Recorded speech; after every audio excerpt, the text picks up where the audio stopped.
Beers and Buckets, the podcast for degenerates like us who like to drink beer and watch college basketball. Part of the Basketball Podcast Network, where you get the latest on your favorite teams, what's happening around the NBA and NCAA.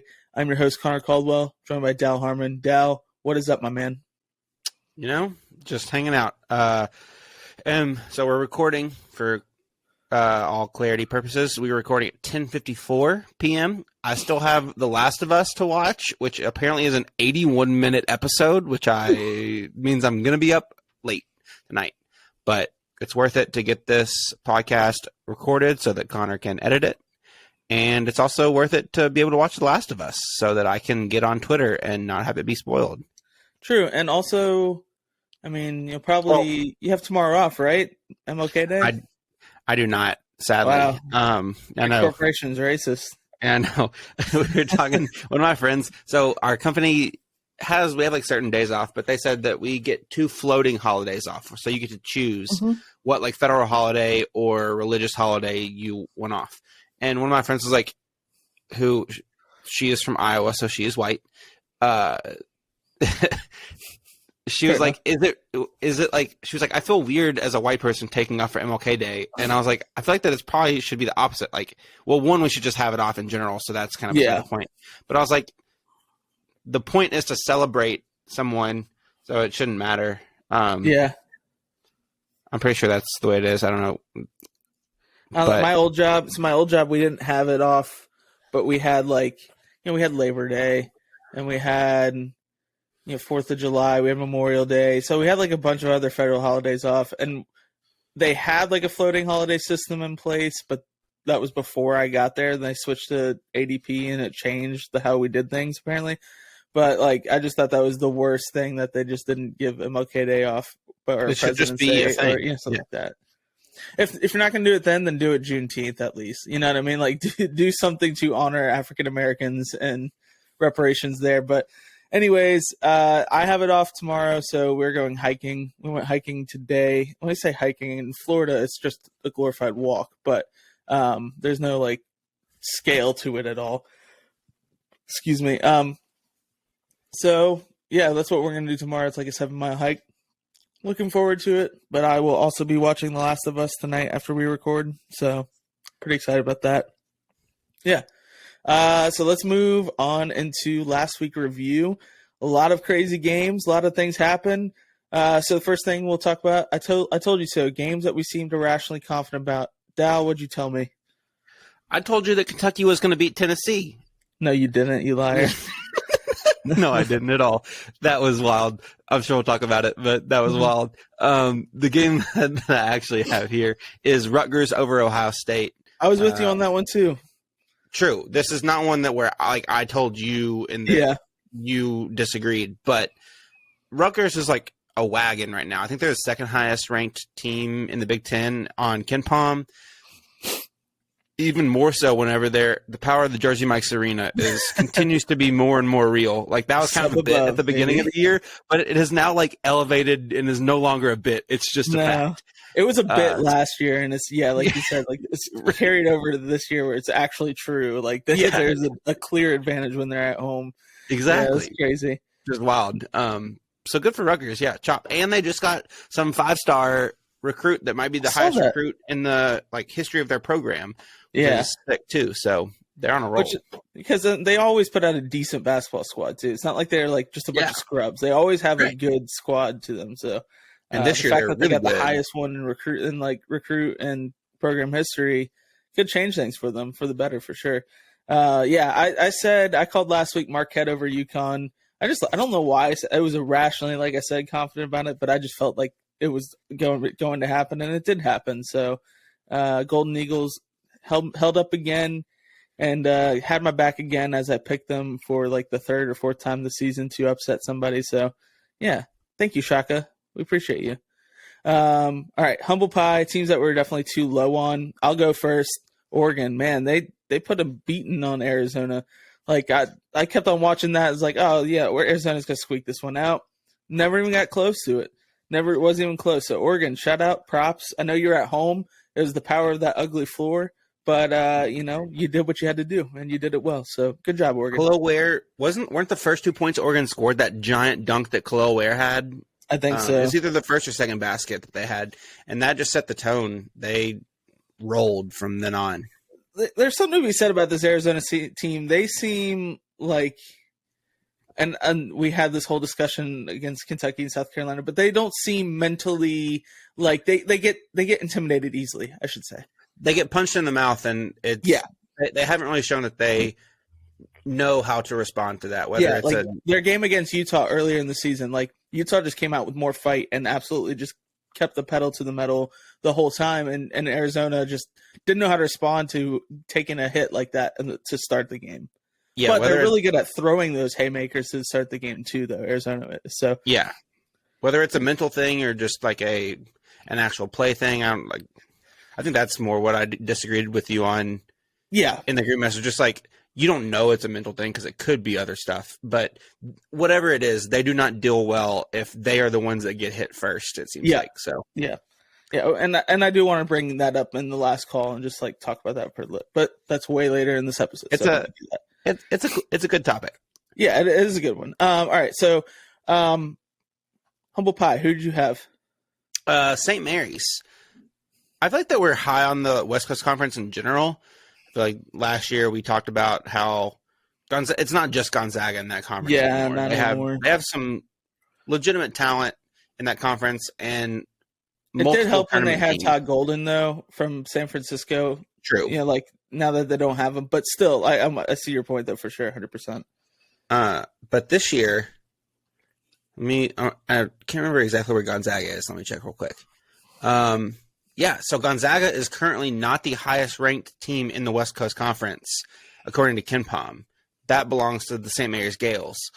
They are 16-4, but they have their losses were 4 points, 4 points, 5 points, and 2 points. So, and the worst one of those losses was an overtime loss to Washington on a neutral floor. So, no bad losses. Well, I guess Colorado State at home isn't a great loss, but that's by 2. So they've rattled off. They beat Santa Clara by 3 earlier. They are, like I said, 16-4, 5-0 to start West Coast Conference play. They play Pepperdine and Santa Clara this week, which will be 2 really good tests for them. But I think we saw that this conference was going to be good, but they have the 6th ranked defense. I think they're 5th on Torvik too, which is KenPom still has a little bit of preseason stuff baked in. Torvik is just the season, and they're 5th in that and 8th in KenPom. So we just weren't high enough on the St. Mary's team that doesn't turn the ball over. They do a great job. They're the 2nd best defensive rebounding team in the country. They are 16th right now in defensive effective field goal percentage, 6th defense overall. Just a really, really, really solid team that we didn't really see being this high. Well, and to your point, like we didn't see them being this high because their 2 major contributors are freshmen, and we didn't know what to expect from them. But Aiden Mahaney, very good. I mean, like really good ball player. One of the better freshmen. 42%. Yeah, like he's a really solid player. And that's somebody that was just like they lost a lot of scoring last year. They replaced it really well. But I mean, that's why I think we were so low on low on them. But, we just didn't know a lot about them because of it. And I think when we did our preseason or the offseason episode on them, I think we shared that with another team, if I'm not mistaken. We even said, like, there's some question marks about if those freshmen can step up. They clearly have. So, but the rest of the supporting cast is solid, solid team all around with a lot of experience. So, but yeah, it's always fun when the mid-major conferences are stepping up. I mean, like there's 2-3 Mountain West teams in the top 30 on KenPom. Like this is fun. This is a good thing for college basketball. It's everything, just like we talk about more all the time with college basketball, like, with college football, they're expanding to 12 playoff teams. And then, unfortunately it is what it is, but TCU deserved to be in the championship game. And then they went and laid the stinker of 65-7. You don't really see it that often in college basketball where it's that lopsided of a game. Like even then, like the St. Peter's, that game was a really close game when they lost in the Elite Eight. So it's like it's not like it's a total domination like you would see in college football. So that's why I love college basketball. But all right, I digress. Let's go. I've got my eye on you. Teams that are struggling to play to their expectations. I say this play to their expectations loosely because expectations change for teams throughout the season. So like you'll hear us talk about our two teams, and I know your team, but you'll hear us talk about our two teams. It's not preseason expectations now that we're talking about. It's more so, all right, this is what they showed us. This is where we think they can go. And now they're kind of taking a step back from where they were a little bit, or maybe they plateaued a little bit. So with that said, my team is Missouri. They had a really strong start to the season. They didn't play anybody great, mind you, but they played some decent teams. Let me pull their KenPom page up. Played some decent teams. Their first, what's it called? They played 4 straight top 100 KenPom teams. The only one that they lost was Kansas. Obviously, it was at home too. It was a double-digit blowout. But every other game besides the UCF game was where they won by double digits against a really good win against Kentucky. They beat Vanderbilt, who just went and beat Arkansas. They lost to Arkansas. So it's like they kind of been back and forth. But this past week, they took 2 L's Wednesday night and then Saturday, against Florida. So they have the chance to beat Arkansas at home this week, and then they have a home game against Alabama. If they go 1-1 in this week, that'll be better for them. But I mean, Definitely. That's a very real scenario where they go 0-2 this week, and that's just not helping when you go 4 straight losses like that. Yeah, I mean, it's one of those things that, other than South Carolina, the SEC is stacked this year too. So it's just hard when you've already got to bake in some losses. It's just hard to go 4 straight and really be able to bounce back from it. Yeah. Like you said, the preseason, they're back about what they were at the beginning of the year. They started 41st in KenPom. They kind of dropped down because they were playing some bad teams, dropped down to like the into the upper 50s. Then they went on that little run, especially after beating Kentucky. And then actually their loss to Arkansas, they moved up. They got up all the way up to 34th, and now they're back down to 56th.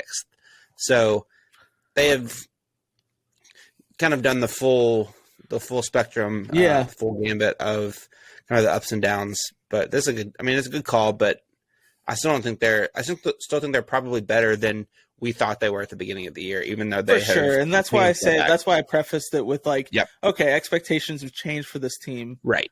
Because it's also first year, like the new head coach, and basically a whole new roster for them too. So like a lot of changes. So we didn't really know what to expect from them. So once the gauge was kind of set, especially once they went they won like 8 straight games or whatever it was. To start the season against like really bad teams, but they still won 8 straight, and that's hard to do when you're typically a bad team. So they definitely show that they improved. Now that's kind of like, okay, maybe they haven't improved as much as we thought. Yep. Yeah, no, for sure. Yeah. So who you got your eye on? I have my eye on Notre Dame. So you always have Louisville, the worst team in the ACC. Then you have Boston College, who is probably the second worst team.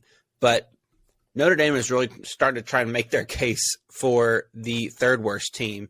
Oh, you have Florida State in there, too, who I was going to pick for this. But then I realized that Baba Miller only played against Wake and hasn't played in any of the other games, even though he's They're back only being eligible. Better, yeah. So hopefully they get better. Yeah. But I mean, Notre Dame is now 1-6 in ACC play, with their only win being a one point win in overtime against Georgia Tech. So it's just rough. Which is kind of sad because a lot of their losses, they lost to Boston College on the road, they lost to Florida State on the road, and they lost to St. Bonaventure on a neutral floor. Those are their only 3 losses to like teams that are outside the top 100 in KenPom. So it's not like that they really have that bad of a resume. They also have a couple solid wins, including a win over Michigan State, where they beat Michigan State by 18. But just starting 1-6 in your conference is not a good way to garner a lot of favor or set yourself up, especially when they're starting February 11th. They go Virginia Tech, Duke, Virginia, North Carolina, Wake Forest, Pitt, Clemson, and Wake is technically the worst team that they play of those, and it's on the road. So right now they're projected 6-14 in conference, which would mean they would be sub 500, not even eligible for the NIT. Like, that's just tough for them. Yeah, I could see them squeaking out a win against maybe like Pitt at home, maybe Virginia Tech at home. I don't know. They could win the net this week against Florida State and Boston College. That would help them out a lot. They better win this week. The way I would put it. Like, if they don't go 3-1 in their next 4 games, it's going to be rough for them. I mean, they have to go 3-1 with the only loss coming to NC State. I see that. Right. Honestly, they're going to take the loss to Wake. They could. It's a coin flip for Georgia Tech. So like it looks really bad now. The loss to Syracuse didn't help. North Carolina, for all intents and purposes, they're still way better than Georgia Tech.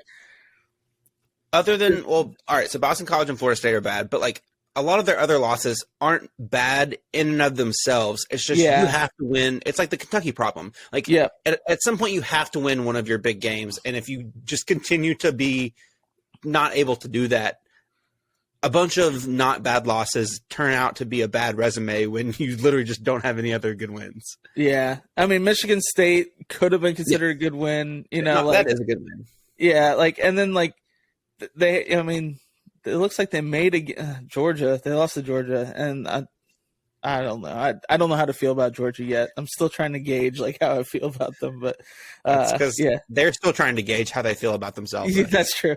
But I don't know. Looking at their KenPom page, though, they literally only play 7 players. That's it. Their bench minutes is 13.8%. The average for D1 is 31.1%. Like that, you're not going to win a lot of games. They're 8th in 2 foul participation, though, because they don't have any other players to play. But they have to. He looks down at the bench and is like, "Who am I going to put in? I don't have anyone. Okay, never mind. Y'all stay out there." What's crazy is the significant contributors. Like the 2 people that come off the bench are in that category on KenPom with JJ Starling. The rest of the starting 5 is in the role player spot. So. It's weird. What a strange team, man. It is all weird. Quick question. How long do you think Mike Brey is going to stay? Like, how long is he going to keep coaching? He's been there for a while. I was about to say, depends on how old he is. And you could tell me Mike Brey was like 50 and I would believe you. And you could tell me Mike Brey was 75 and I would believe you. That man is... Let's see. It doesn't seem like that he has started to age very. He's 63. He's getting up 5 there. More years. And he's been there for how long now? He's been in there since 2001. Damn, 2001. Man. That's a long time, dude. That's a really long time. He was at Delaware from 97 to 2000, then went to Jeez. Yeah, I don't know. He's probably nearing the end of his career, I would imagine, especially since they haven't been competitive. Like Notre Dame hasn't been a competitive college team in a while. So I think their best shot was the year that they ran into the 14-15 Kentucky team. I was at that game. Crazy. Elite 8, that's what it was. Yeah. Yeah, I was at that game. Yeah. So sat like where the last shot that they took that would have been a buzzer beater, like game winner. I was like directly in line with the shot, so I couldn't tell if it was short or long, but it was directly on target. And I was like, oh my God, I'm going to watch this 37-0 team like lose right now. Yeah. And luckily it was a little bit long, but I was nervous. Yeah, I bet. Yeah, that's tough. So, all right, let's move on to what happened. Teams that got upset according to KenPom. We talk about the top teams within the top 50. Unless it's like a crazy discrepancy or whatever, like where it's huge. So I'll just lead off with one that's not a team in the top 50, but a very popular team, Villanova. lost to DePaul. Number 144 DePaul, 75-65 earlier this week. Villanova, what happened? And we'll talk about Villanova in a little bit, but they were just looking like they were getting in their groove, and now they're not in their groove. Yeah, the defense reared its ugly head again. That's what happened. They reverted. Threw off my groove. That's them to DePaul. Yeah. All right. We've already talked about this game because it was the one you called, but Marquette, 82, Connecticut, 76. Barely like an upset, but still an upset. Loss that is an upset. So UConn, how are you going to let Donovan Clingan go for 20 and 10 on you? What happened? When I pick these, if they're within 10, I don't count it. If they're just out of 10, I'll do it. But that one was a good win for Marquette. That was a much needed win. Absolutely. So. All right, so Texas A&M went to, and we talked about Missouri, went to Missouri and took down the Tigers 82-64. So it wasn't a close game. Tyrese Radford said, Tigers, what happened with his 16-point game? Yeah, 16, 6, and 6. Not bad at all. Next, we got Syracuse beating Virginia Tech 82-72. Tech was supposed to win by 2 points. Grant Brazil actually had 26 and 10, and that wasn't enough. So can we get the man some help so that he can answer what happened? Yep. All right, Georgia. Already talked about them too. Georgia went on the road to Mississippi State and took down the Bulldogs 58-50. Justin Hill said, eat my 12 points, 1 rebound, 2 assists, and 1 steal. Bulldogs, what happened? We're the better Bulldogs. This is actually a game that I watched, one of my favorite games of the week. Number 100 VCU 63, my Dayton Flyers 62. Despite Tumani Kamara going for 27 and 11 for Dayton, still wasn't enough. They had a couple sweet dunks in this too. I know Deron Holmes had a couple big dunks, but VCU going to Dayton and getting this win. Flyers, what happened? Yeah, and we talked about it. Oregon, I gave my props to them, even though they screwed me on my picks last week. I gave my props to them. 87. We'll get to that later. Oregon took down number 10 Arizona 87-68. It was haymakers left and right. Yeah, Wildcats. What happened? In a game I called, PJ Hall went for 26 and 4 as Clemson defeated Duke 72-64. Blue Devils. This has been a theme throughout your season. What happened? Correct. This one hurts me, but I have to say it. You should have done this one where you weren't going to have to be the one to read this one. I didn't even think about the order when I started this segment, so if I had thought about it, I would have made you read it. But anyways, number 85, Tulane, the Green Wave, took down number 38, the UCF Golden Knights, 77-69. Not nice. Jalen Forbes says Golden Knights, or I guess they're just the Knights now, but Jalen Forbes says Knights, what happened? This is called speaking your truth, kids. That's what this is. We got in one of the honestly the weirdest game of this whole thing, even though it's not the biggest upset technically. Actually, it might be. Anyways, Arkansas, who has been just like completely fallen off a cliff, got beat 97-84 by Vandy. Not 97. Vandy's score in this game and their KenPom rating, which is when you're that bad and you can match your KenPom rating, your KenPom rating is probably going to go up. Yeah. So, Razorbacks, the Must Bus got derailed on this day. What happened? Yeah. Just to let you know, Dal, buses aren't on rails, but it's okay. You know what? This one might be. No, it's not anymore. It was, and now it's not. Number 65, New Mexico, the real Rick Pitino, took down That's right. number 21, San Diego State, 76-67. The palindrome of scores. Jalen House went for 29 points, 6 rebounds, and 4 steals. Jeez. Oh, man. Aztecs, what happened? We love a good palindrome, though. Yeah, we do love a good palindrome. In the game that obviously all of us saw coming and no one was surprised by, we had the Kentucky defense coming through and holding the offense, just the defense. Tennessee to 56 points. Oscar Sheba went 15 and 13.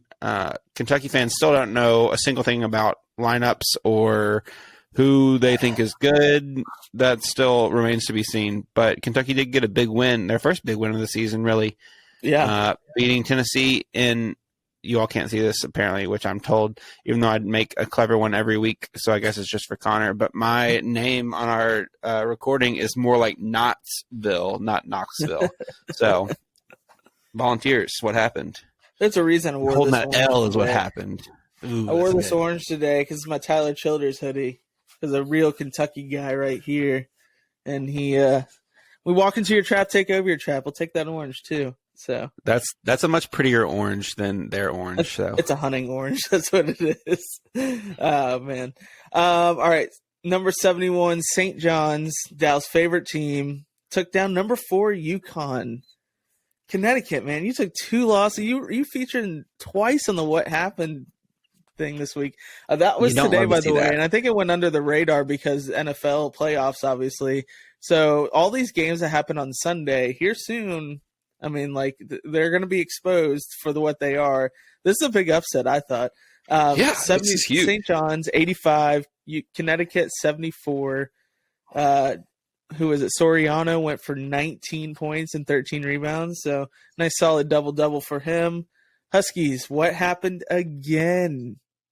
Oof, that's tough. You don't want to be featured twice in this. No, it's not a good week. Not a good week when you're featured twice in this. So, all right, let's transition to our Shark Tank upsets.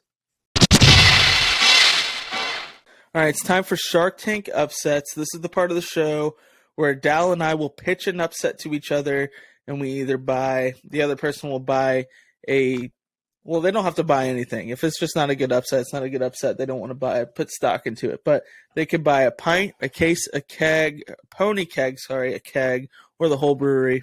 So I'll lead us off because typically Dal goes first. So Sharks, welcome. Thank you for hearing my pitch as you're giving me dizziness there. If you're the listener, he's like moving his camera and like laying down, doing all this stuff. Anyways, welcome, Sharks. Tuesday, January 17th at 7 p.m. on ESPN Plus in Fogelman Arena, New Orleans. If you didn't know where Fogelman Arena was. Number 1, Houston Cougars is traveling to New Orleans to take on number 79 Tulane. This might be my recency bias here, but I went and saw I watched the UCF and Tulane game, and then I was like, how did they do this? Because UCF is a very solid offense and a very solid defense, and so I wondered how they could take care of business against the Knights, and so I watched more, and I looked at their KenPom page. Turns out Tulane's really good at taking care of the ball. They're super effective from 2-point and the free throw line, which is always good if you want to pitch an upset. You need those two things like the most. They are 40.6% in 2-foul participation. They have the length advantage in this matchup, and Jalen Cook is 56th in the nation in assist rate. So we know Houston could take a loss by any team in the American Conference. This is the team I think we got to watch out for the American. I think Tulane really, there's a lot of good things brewing for them here. So what do you think? Yeah. I feel like that Houston has to kind of all right, I know I've ranted about this before. No one's due for anything if events are mutually exclusive. But there is kind of at a point where teams can be sort of due just in regression to the mean, all that kind of stuff. So, it's on Tuesday. Tuesday I like night. this. I'll do a 6-pack on this. But maybe 2 6-packs because, yeah, like this. It's a home game. Obviously, they're more likely to lose on the road than they are at home. I do like Tulane's game a lot, and I think maybe Uncle Mo kind of from this UCF win carries them into this game, and they can use that to take advantage and we eke out a win here. Yeah, and I do think that this could be a week where Houston's looking on to next week. So next week, Houston has to take on UCF and Cincinnati in the same week. Those are the two best teams besides Houston and the Americans. So that's going to be a tough week for them. Obviously, like they're probably looking a little bit past Tulane and Temple here, rightfully so. To a little bit for Houston to look past Temple, but Tulane's only 7 spots away from Cincinnati, so it's not like it's like that crazy of a thing for them to look past. So, that's why another reason why I kind of pitched this here. But I appreciate it. So yeah, you'll take a 2 6-packs on it. All right, I like it. By the way, just to recap, none of our games hit last week in Shark Tank Cups. That's unfortunately, it is what it is. But they're gonna hit this week. I feel it. Yeah, they are. Like we're due that every week. We're due to hit if we didn't hit last week. Yeah, exactly. Cool. Well, Sharks, welcome. Sharks, I love your orange sweater. It looks beautiful on you. Really, really makes your eyes pop. I'm gonna need it because I've even talked up the team that I'm picking against this week earlier in our segment. But St. Mary's is traveling to the Firestone Fieldhouse, which is in Malibu, California, to take on the 149th ranked Pepperdine. My main pitch for this is 2 words, and it's Maxwell Lewis. As good as Aiden Mahaney has been, we already talked about him earlier. St. Mary's is very good. Maxwell Lewis is the only de facto NBA player in this game. He will probably be a fringe lottery, like top 20-ish kind of pick. He's a sophomore for Pepperdine, 6'7". If you all haven't watched a Pepperdine game, been able to catch him. His game is incredibly fun. He's still kind of streaky and kind of raw, but he's just uber athletic and shooting 38% from 3, 83% from the line. Is super high usage, has a really good block rate for how big he is and for what position he plays. But both these teams don't utilize their bench. The stuff that St. Mary's is really good at, St. Mary's is really, really good at protecting the ball. Pepperdine doesn't really use turnovers to beat teams anyway, so that doesn't really seem like it's going to be that big of a deal. Pepperdine is awful at offensive rebounding, and St. Mary's is great at defensive rebounding, but St. Mary's really gets the advantage there whenever they play someone else that is good at offensive rebounding, and they're able to take that away. It's not really a part of Pepperdine's game at all. So, yeah, they're not going to get many second chance opportunities, but they don't normally anyway. So I think a lot of that stuff kind of lines up, and I think Maxwell Lewis is the best player in this game. So give me Pepperdine over St. Mary's. Dal, why would you pick this game? Because it's fun. And because I also partially picked it because we haven't really talked about Maxwell Lewis this year, and I wanted to give him a shout out. I get that. I feel like there's a better spot for you to give him a shout out than in the Shark Tank upsets. But you're probably right. But we wanted to do it anyway. Go big or go home, baby. For reference to the listener and watcher who doesn't have a KenPom subscription or even look at Pepperdine's ESPN page, they are 7-12. They are not doing great. I didn't mention this for a reason, Connor. You're not supposed to do outside research. You're the shark. You're supposed to listen to my pitch. Yeah, well, the pitch was good. The pitch was great. Thank you. But I did omit a lot of stuff. I'll be honest. Now that you're saying this, they're 7-12 with losses to. Let's go down the list. Cal State Fullerton, UCLA, not a bad loss. Nevada, not a bad loss. UC Santa Barbara, not a great loss. Grand Canyon, not a great loss. Hawaii, not a good loss. Iona's not a bad loss. Gonzaga, obviously, not a bad loss. Santa Clara, not a bad loss. Pacific is a bad loss. San Diego is a bad loss. All right, BYU is a bad loss. You can't afford to go 0-6 in conference play, and this is their next game. And this is not definitely going to come back to bite me because I definitely didn't say this about Creighton earlier in the year that you couldn't lose 6 games in a row, and then they absolutely did. Yeah, so they definitely already lost 6 games in a row, despite it. You're talking about conference games. They've already lost 6 games in a row. I'm pretty sure Creighton lost their 7th game in a row too. So this is not helping my case.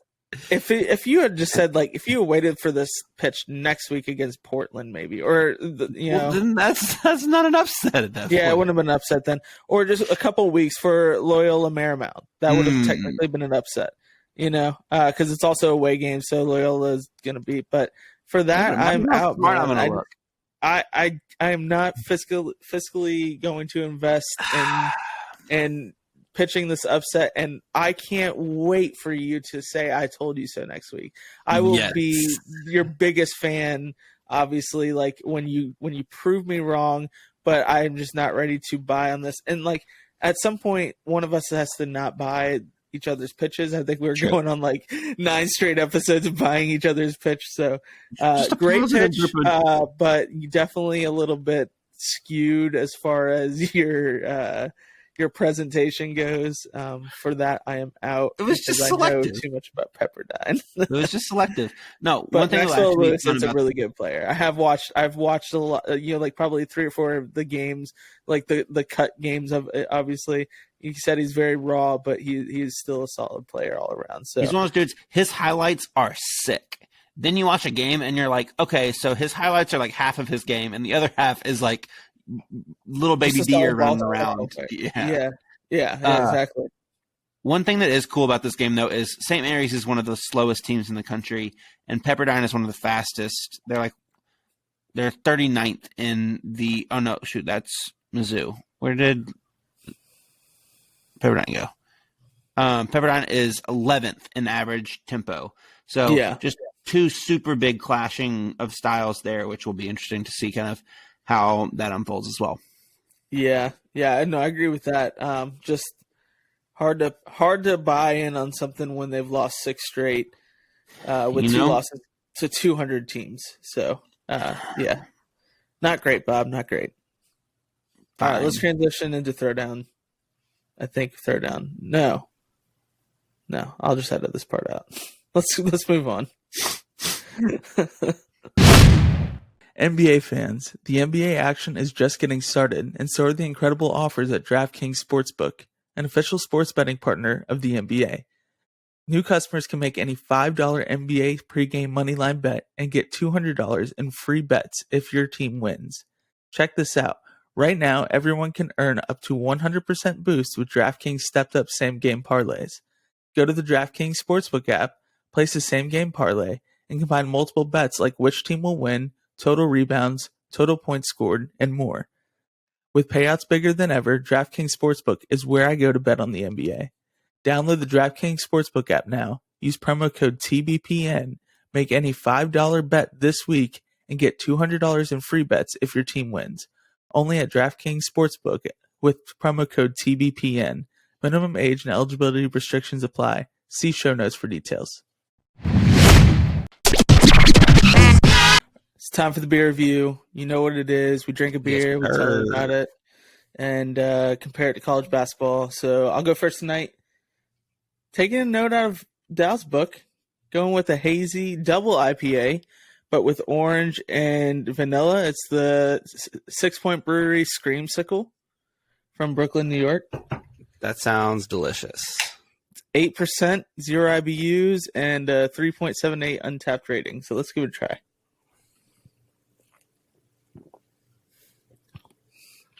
That's a really good IPA. One of the better ones I've had, for sure. Oh, man. It's not it's still a little hoppy, but for a double IPA, it's because I guess the hazy. It's probably why. It's good, though. I like this one a lot. I had an idea of what I was going to compare it before I even got into it. I was going to say Syracuse because of the orange, but And I like this too much to compare it to Syracuse, so I don't know. I don't know. Yeah, it's got to be a shitty beer to compare it to Syracuse. Yeah, an overrated beer, honestly. That's Yeah, what it is. exactly. Yeah, I don't know. I'll think of something. You go ahead and do your beer. All right, I have a beer out of the Great Lakes Brewing Company, which is based in Cleveland, Ohio. It is their Dortmunder Gold Lager. I don't know exactly what a Dortmunder style ale is or a Dortmunder style lager is, but that's what it is. Let's do a little bang bang. There we go.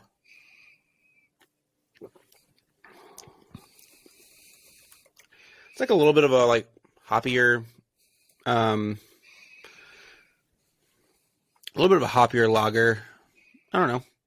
I wish I could kind of see what the color is. It's hard to tell because it's in a can. I guess I could get a glass, but it feels like a little bit darker, honestly, than most lagers you would get, just like a normal Bud Light style lager or whatever. It's pretty good though. The extra little taste there is solid. It's 5.8 ABV too, so honestly pretty strong for just normal lager. Interesting. I'll compare mine to. Have I done Ohio State yet? I don't think so. I'll do Ohio State. I feel like that they every year, Chris Holtman especially has been good at this. Just that they have someone that kind of comes on that you don't expect. They end up slightly better, especially on offense. A couple years ago or last year, it was Malachi Branham. This year it is Bryce Sensabaugh. They have a good eye for talent and end up just providing a little bit more than you think you're going to get out of them. It seems like every year. That's a good call. Plus it's in Ohio. Yeah.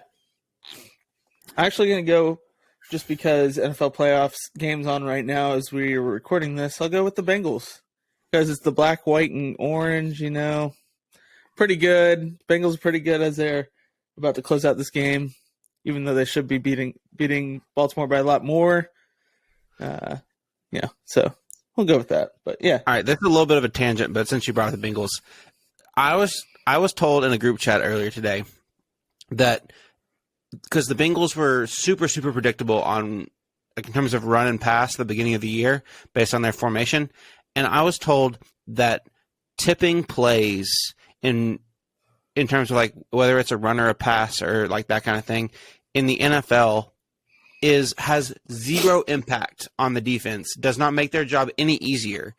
They were like, oh, well, if they knew the play, the actual play, that would be helpful. But just knowing if it's a run or pass doesn't matter in the slightest.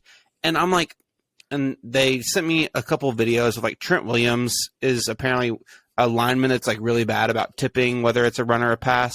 And I understand that there are keys where people can kind of predict that kind of stuff.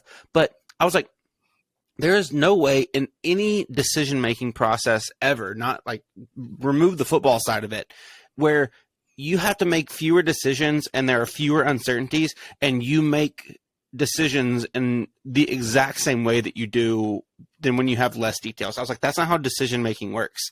And I got yelled at and said that I didn't know ball and all this stuff. And I'm like, I'm not even talking about football at this point.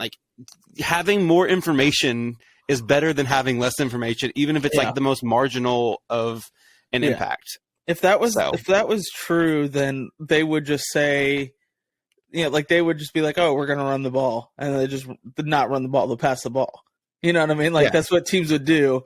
Or they just run RPOs the whole time, and whatever the defense is showing, if they're showing that they're going to sell the run, then they're just pass it over them. That's exactly what they would do. So I was like, that's stupid. I agree. Thank you. Yeah, that's dumb. You should leave that group chat. All right, let's transition. I'm doing my off season right now, so I can't. True. Let's transition to the next segment. Let's do it.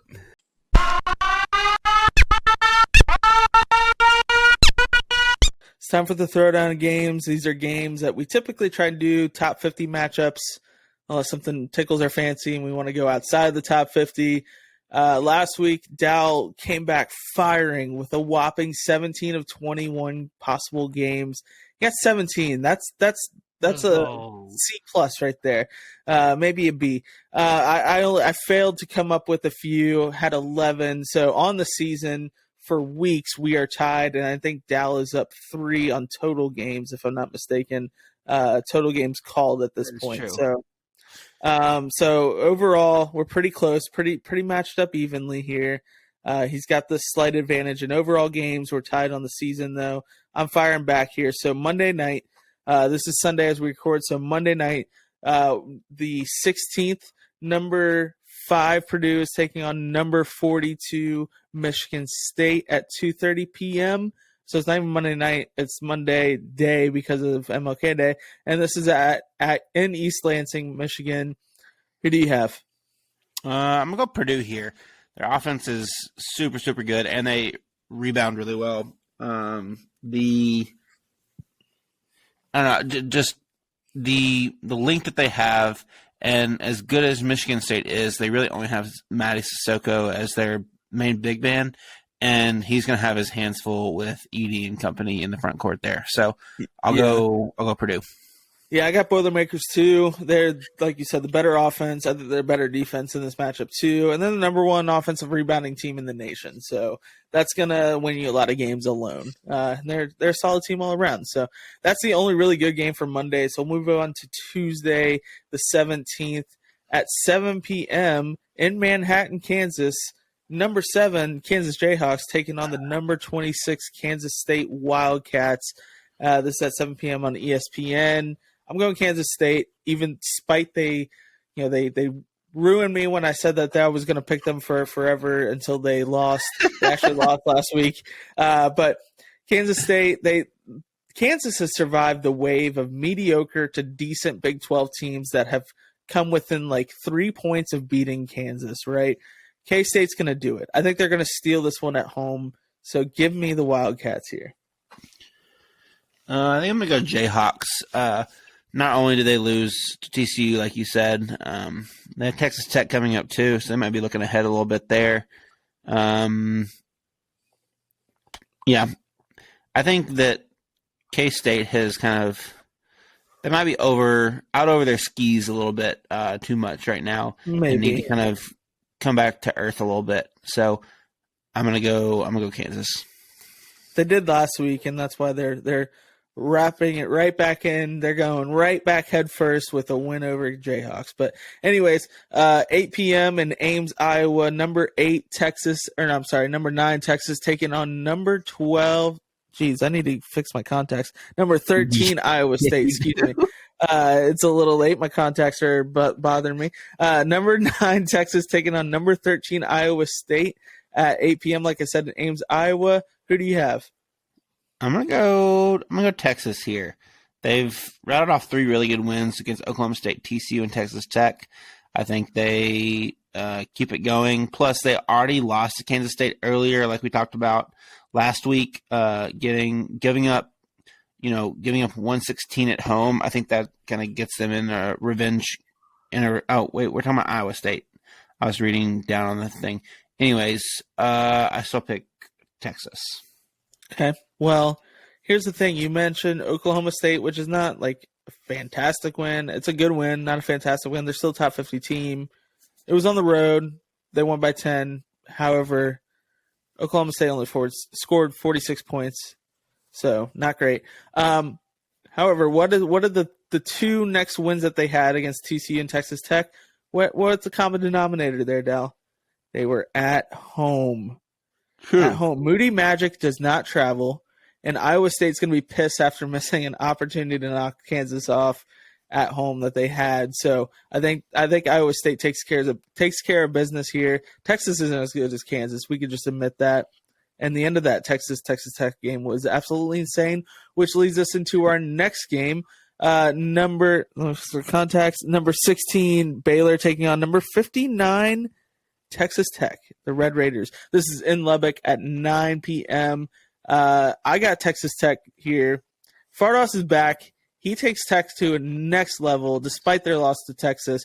By the way, the late game execution there for Texas Tech was insane. I think they hit like almost every shot. The only shots that they actually missed, including free throws, were the intentional free throw misses that they needed to try and tie it up. So absolutely insane late game execution by the Red Raiders. I think getting Fardaws back takes this team to the next level. Give me the Red Raiders. Yeah, I think that it'll just take a little bit of time to get Fardaws kind of acclimated. So I'm going to go Baylor here. That's fair. Fardaws and Boucher, though, crazy front court for them. Yeah, it's going to be fun to watch. Fun. Yeah. All right, Wednesday night, the 18th, number 29 TCU. Is that right? It's so late. Oh, my gosh. I need to zoom in. All right, there we go. Number 25 TCU traveling to West Virginia, Morgantown to West Virginia to take on number 24 Mountaineers there at 7 p.m. Who do you got? I'm going to go TCU. They're kind of getting back on track. Mike Miles is really, really, really good and is good at being an on-ball defender to kind of disrupt what West Virginia does. So I'll go Horned Frogs. I'm going Mountaineers. I think they take care of business at home. Collectively, though, we were entirely too low on West Virginia. I think we mentioned that a couple times the last few weeks, but I still think they take care of business at home. West Virginia Coliseum is really hard to play in. The only teams that I think that could probably do it from the Big 10 or Big 12, is Kansas and maybe Texas, but I'm going with the Mountaineers here. All right, number 30 Providence taking on number 11 Marquette in Milwaukee in 5-server Forum at 9 p.m. I'm going Marquette. Providence is good. Marquette at home is better. And the free range, free from Texas Shaka is still a good basketball coach, and it's showing. He's got these boys right where he wants them. Yeah, I would love to pick Providence and the Fighting Bryce Hopkins, but the fact that this is at home just kind of makes me feel like I have to pick Marquette. Providence, though, a very underrated team overall in the season. We were definitely too low on them collectively, like I said. So shout out to the lucky charms of Ed Cooley and the Friars. Okay, number 33 Oklahoma. In-state rivalry against number 38 Oklahoma State at 9 p.m. in Stillwater, Oklahoma. So this is not in Norman. This is in Stillwater. Who do you got? I'm going to go Oklahoma State. Big home game for Oklahoma State, and I think they pull it out. Fair enough. I'm actually going with the Sooners here. They're a super effective offense. Grant Sherfield is one of the most underrated guards in the nation. He's averaging 44% from 3-point on a high volume too. Not like he's just shooting one a game or whatever. He's shooting like 3 or 4 a game. And OK State has a good defense, but they turn the ball over way too much for me to pick them here in this. It's not really an upset because well, I guess it would be an upset there, but no, they're not favored. They're favored to win according to Ken Pom, but they have the lower ranking there. So this would not fly in Shark Tank upsets. Therefore, we can't say it's an upset. But either way, I'm not picking OK State. They turn the ball over way too much. Okay. Number 44, Florida is traveling to College Station, Texas, take on number 47, Texas A&M, at 7 p.m. So who do you got? I'm gonna go Florida here. Even though it's on the road, just like what they've been doing the past couple weeks. So we'll go Gators here. Yeah, I'm going with the Gators here as well. I think defense travels, like we talked about before. They take care of the ball too. Texas A&M does not. They don't take care of the ball enough for me to like that here. And like with OK State, I'm not going to pick the home team if they don't take care of the ball. You got to take care of the ball, especially with a defense like Florida. There's a really stout defense overall. So give me the Gators here. All right, Thursday the 19th. Number 28 Indiana is taking on number 23 Illinois in Champaign at 8:30 p.m. I'm going Indiana. I think they're creeping back up into being a sneaky good team. They're becoming pretty effective on offense. If you look on their adjusted offensive efficiency, they're creeping up there, which is not something I would have said to start. But I think what happens is that they're getting their players back. They're actually becoming healthy again. We haven't seen a complete Indiana team this season, it feels like you said last week. So, and I also just don't like the lack of depth for Illinois. So give me the Hoosiers. That makes sense. I think one of the reasons why I'm picking Illinois is just the injuries. I'm skeptical that Indiana's guys will be fully back to playing shape to make them a better team. So I'll go Illinois here. That's true. Also, shout out to Justin Kalen, Scoots. If you listen to Kentucky Roll Call, got to go with the Hoosiers just for him, just for Scooter there. Scooter Dingus. All right, number 50, Michigan's taking on number 43, Maryland at 7 p.m. in College Park, Maryland. Who do you got? I got Michigan because you hate Hunter Dickinson, and I want to pick him. He's the worst. No, he's the worst. But also Maryland, they take care of business at home here. I think they've done pretty well at home overall, outside of that weird UCLA just blowout that they just brought, UCLA brought to them. But Michigan doesn't force any turnovers. They don't get offensive rebounds, and they struggle at the line. Those are three things that you need to succeed in one of those three things to pitch an upset on the road. They don't do any of those. So stinky poo-poo, no thank you. Number 14, Rutgers taking on Michigan State in East Lansing at 6:30 p.m. I'm going with the home team here, Michigan State. They're going to want it more after losing. I predicted them to lose earlier in the week. I think you did too.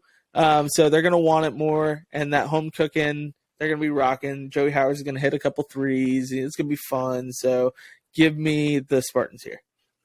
Yeah, I'm going to go Rutgers, even though it's not Jersey Mike's Arena. Still just believe in this team. Again, Cliff Omoruyi and Maddie Sissoko are going to be – that's going to be a sweet matchup. And I think Cliff gets the best of him, and Rutgers gets the win. Sounds good. Friday the 20th, number 27 Boise State taking on number 60 New Mexico at 11 p.m. in Albuquerque, New Mexico. The Pit. Who do you got? Sweet name. I'm gonna go Boise State here. Their defense is really good. Yeah, 10th in the nation actually. Defense travels. Lobos don't get enough offensive rebounds for my liking against a really good rebounding team in Boise State. So I'm also with you. Give me the Broncos here. All right, number 71 Villanova is taking on number 61 St. John's at 7 p.m. in Madison Square Garden. So it's a semi-home game for St. John's.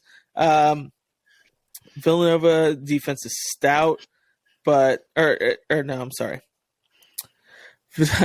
I misread this. Villanova's defense is like a stout that's been left out in the sun for 12 hours. It's stinky poo-poo bad. So give me St. John's. I'm going to take a note out of your book and go with the Red Storm. There you go. I'm going St. John's as well. All right. That's it for Friday. Saturday, the 21st. Number 3 UCLA taking on number 20 Arizona at 2 p.m. in Tucson, Arizona. Who do you got? I'm going to go UCLA. They're higher ranked here, which I like. I think I'm both Kempom and Torvik. So I'm going to go UCLA. I got Arizona on this one. I think they have the length to bother UCLA. I think they have the speed to speed that game up. UCLA is going to want to slow that game down. Arizona wants to make things go fast. It's at home. Things are rocking.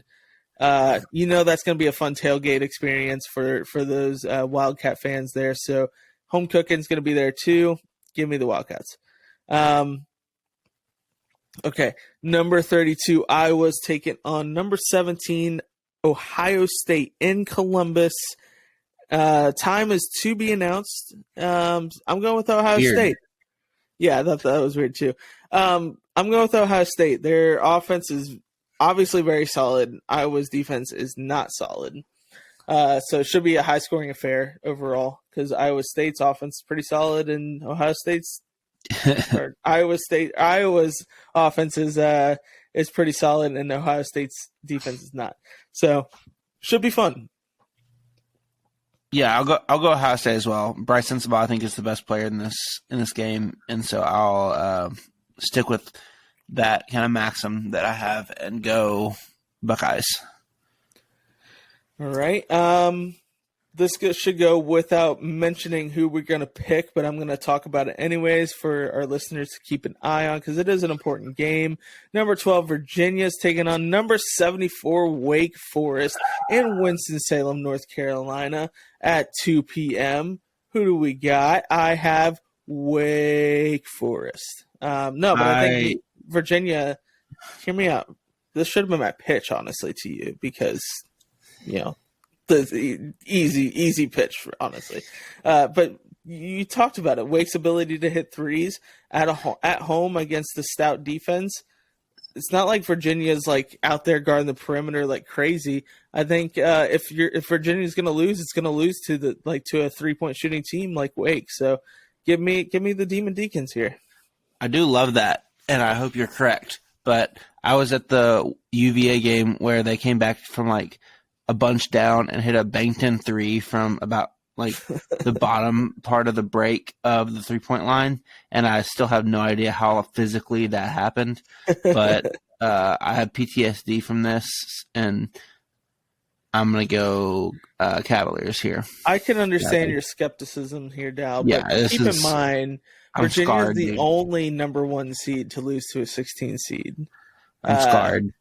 And by the same coach too. So anything can happen. Just keep it open to mind. But I mean, you and I both went into this past Saturday thinking Kentucky was going to get blown out by 30 points at least against the Volunteers, and obviously that didn't happen. So just keep it open mind. Just keep it in mind. All right. Anyways, number 36, NC State taking on number 2, North Carolina, in-state rivalry. This is at Chapel Hill in the Dean Smith Center. Who do you got?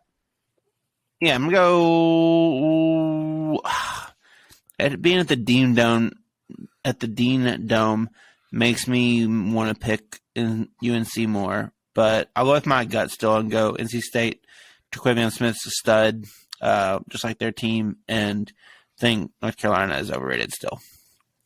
No, I'm with you. NC State all the way. Who's stopping Tre'Quavion Smith in this game? I can't think of one of their guards that could stop him. And also just the sheer audacity that NC State almost had Rob Dillingham on this team this year would have been insane too. They would have been super good. It would have been really fun to watch, but thank God he didn't go. And we have him for next year, hopefully. So if it remains the course, it should be. Anyways, keeping with the ACC theme, at 12 o'clock, number 39, Miami is taking on number 29, Duke. This is in Durham at Cameron Indoor Stadium. I got Miami. I think every time I pick Duke, they lose. So I'm done picking them. I'm fed up with it. Sorry, Grant. Sorry, Duke update. Yeah, I can't do it. Can't do it anymore. Honestly, they should be happy that you're not picking them so that they don't lose Correct. every time you pick them anymore. Correct, but Miami is going to beat Duke in this game. I agree. Yeah, it's going to happen. All right, number 47, Texas A&M's taking on number 34, Kentucky, at 2 p.m. in Lexington. I got the Cats. They need this win. Obviously, the big-time win on the road in Knoxville, but they need to show that they can string together some quality wins against top 50 teams. This is another quad 1 win, or should be a quad 1 win if they get it. I don't know if it might be quad 2 because it's Texas A&M on the road. I'm not entirely sure. It's a little too early still for us to be worrying about quad 1, quad 2, but it is something of note with this Kentucky team.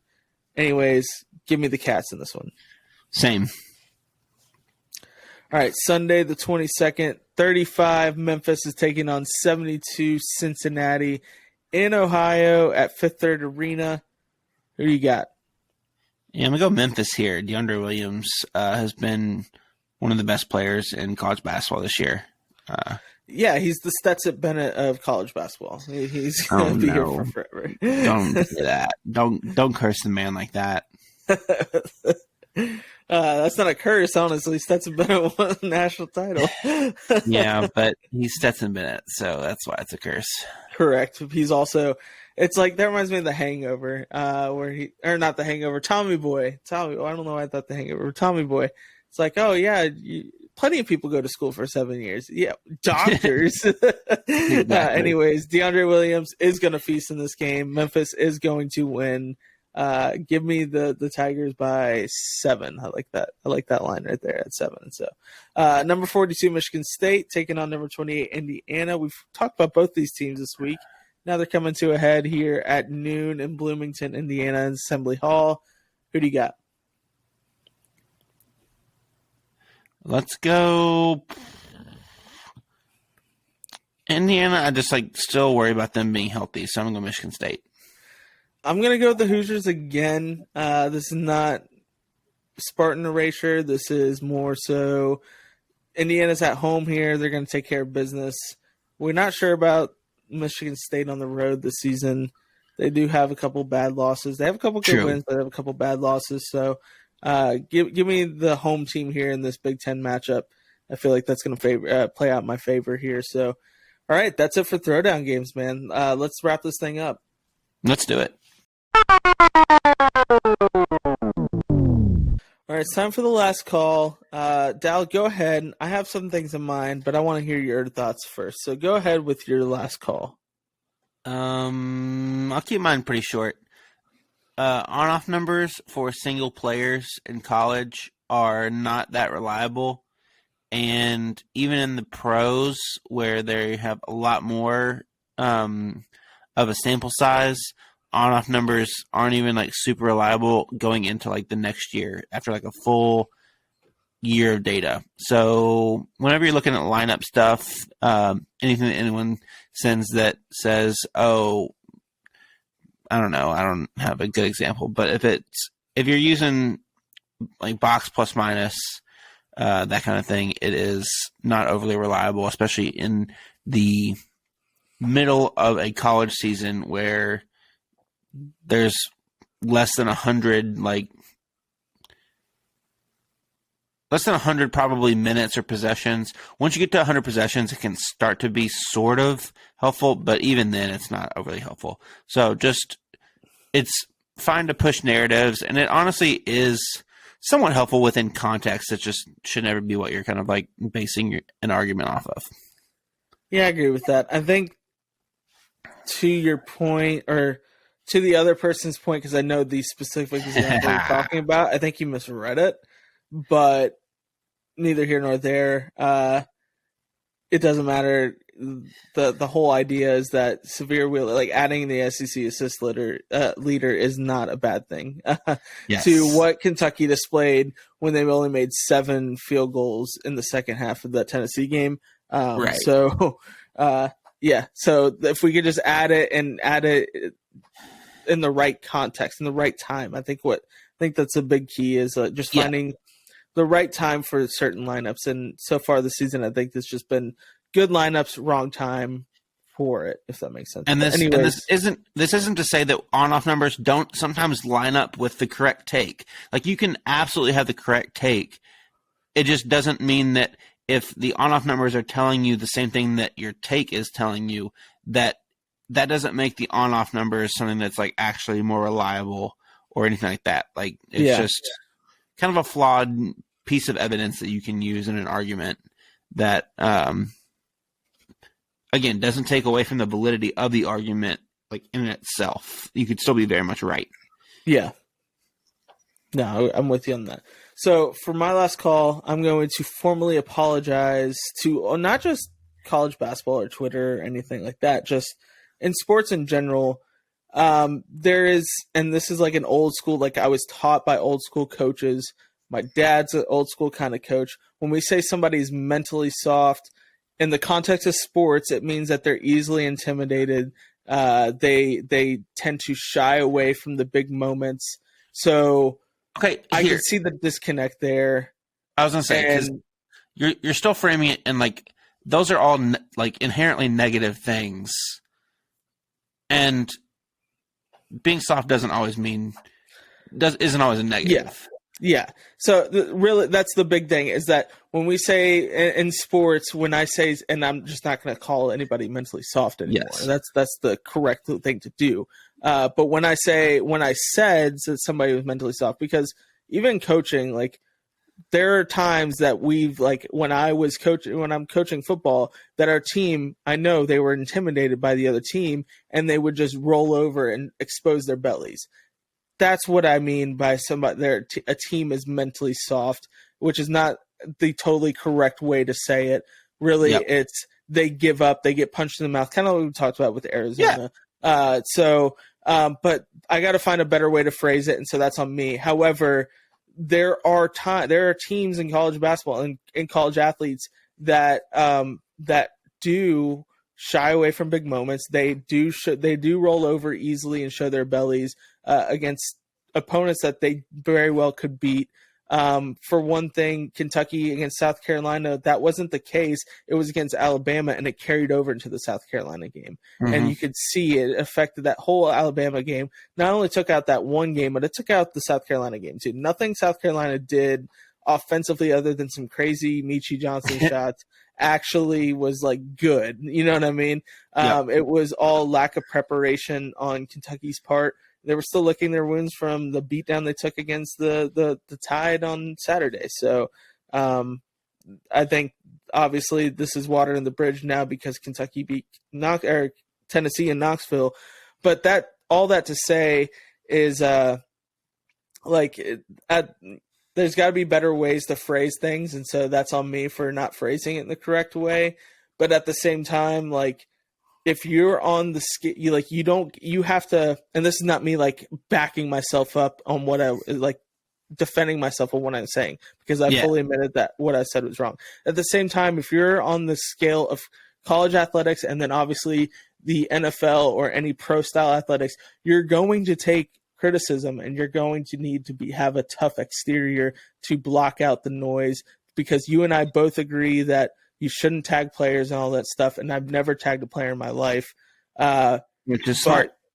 Yeah, because it's stupid. And I'd never really even overtly say anything negative about a single player other than actual on-court performance. So all that to say is college is a weird time because they're celebrities in their own right, but they aren't. They're still kids at the same time, and they're still technically amateurs. So, like, there needs to be I like what Cal's doing now is that they've gone into shutdown mode, and they kind of went away, for a week or for a half a week from social media, and I like that because sometimes these adults, but are also kids, get in their own heads and they start reading the tweets about themselves, and it can't be the best thing for them at that point. So, like, the best thing you can do is just step away from it for a little bit and get yourself right, and then get back into it when you have some confidence, because social media in general, and this is just life in general, social media is built around our narcissism. So if you're not doing well, you're not going to do well continued by reading what people are saying about you. True. Also, can we talk about how Cal said one of the hardest lines that he's ever had, where he said, y'all can like shoot bullets at me. I have bazooka holes in me. Like, I don't even feel your bullets. That is hard. Dude, I don't know. Like, he's clearly going through something, obviously. Like, because even, like, do you follow Ellen Calipari on Instagram? She, like, posted a big, like, positivity, like, thing, right? She did, she did a whole thing for Old Spice swagger, and like an old like free advertisement for Old Spice swagger. Yeah, she's so funny. Basically saying like Cal needs to get his swagger back, and like he's finally getting it back, and like she had to go buy it is what essentially what she's saying. But like he's clearly like this is the most like honest he's ever been ever. Like this is the most vulnerable he's ever been ever, and like I think that's cool. And I just really wish people wouldn't just like trash on him and the players, because I think there are genuine questions. Now, to my next part of my last call, because we're not going to keep us here forever. The whole Mitch versus Cal thing is the stupidest thing ever, because they both get paid way too much money for the state of Kentucky basketball to be what it was this past week before the Tennessee win. Not that one win cures everything, but winning does help a lot. There's no reason for Kentucky basketball to be the state it was. And like to Mitch's point, Like Cal makes a lot of money and he spent a lot on assistants. He should have allocated some of those funds for more assistants to help out with scouting, whatever you want to say, $60,000 salary, $30,000 salary for scouting, whatever. I don't care what it is. To Cal's point, why aren't you bending over backwards if you're Mitch Barnhart to make the state of Kentucky basketball the best it can possibly be? Because that is the most traditional program in college athletics, a lot, like it's right up there in the ranks of Alabama football and like that as far as the powerhouse goes in the state of, you know what I mean? So yep. Both are really stupid. Mitch not supporting Cal fully in basketball doesn't excuse Cal for some of the losses that they've taken this year and the way that things gone the last 2 years. Cal can't fully say everything is on him for the state of what it is if he's not actually getting the full support of the AD. All that to say, they make too much money for it to be this bad. So yeah, just fix it. Do your job. Yeah, that's what it is. It's people getting complacent. That's exactly what it is. And both have been in their positions for way too long. I mean, Barnhart's been there for 21 years. Cal's been there for 12 years now. So yeah, I mean, I don't think it's inherently way too long, but not too long. But they're getting complacent in their jobs. They're getting comfortable, and they both need. Cal should have had the fire lit a couple. I think he was when he hired Chin and Coach O back. That was like a fire lit moment because he wasn't getting the recruits, except for he wasn't developing the current players he had. All that to say, there's just a lot going on in Kentucky basketball, and this is I don't think podcast. I don't think lack of motivation is Cal's issue, but no. But it's still is crazy to me that he seemingly is saying he can't figure out how to run a modern offense. Well, by saying he wanted basically an offensive coordinator and wanted to hire other people, that's kind of admitting that he can't figure it out. You can figure it out. You know what I mean? He also has a million other things to worry about that. But winning games should be at this point right now. But I'm saying he has a lot of stuff to figure out to be able to win games. The offense is one of many issues with the program, and a lot of them are either not his fault or are bigger issues that he is the only one. He is not the only person that could solve the offensive problem. There are a lot of ways to be able to solve that don't involve him doing it. Some of the other stuff. He is the only person that can solve it, which is absolutely. I'm with you on that. I get that. Now, the biggest thing is we all everyone's talking about Kentucky's offensive issues. If they're taking care of things on the defensive end, which they aren't, except for this past Saturday, then their offensive issues get figured out a little bit more. But their defense gives them bad. It at least gives them a much wider margin for error on the offensive end. Yeah, it's just this. It's not a defensive team like Cal's had before, and what happened last year is their best offense came because of their defense. When their defense struggled last year is when their offense also struggled too. So just basically, if you want to get Kentucky, if you want to be Kentucky, put them in a half-court set and make sure you're scoring. That's all you got to do, and you can blow by their guards anytime. But anyways, this has been the last call. This has been Beers and Buckets. So follow us on Instagram and TikTok at Beers and Buckets Pod. Subscribe to our YouTube channel. Like the video, like the tweet. If you see us on Twitter, go ahead and hit us with a retweet. That really helps us with the organic reach there. Leave a review on Apple Podcast or on YouTube. Leave a comment and share this episode if you can. And then check out the Basketball Podcast Network on Twitter for more shows like this one. This has been the bottom line because Connor said so. You guys have a fantastic week. And Dal, do you realize what next week is? Wait, next week is Beer Festival week. Next week is Beer Festival week, in which we will do an in-person episode. And honestly, we might consider doing some Twitter Space next week or something like that. Ooh, we should. We're in person, so we'll have we might do a live show or something. I don't know. We'll figure something out. But we are going to be doing our episode in person next week, so it's going to be super fun. Make sure you check that out. All right. Peace out. This has been real. This has been fun. This has been real fun. Later, y'all. Peace.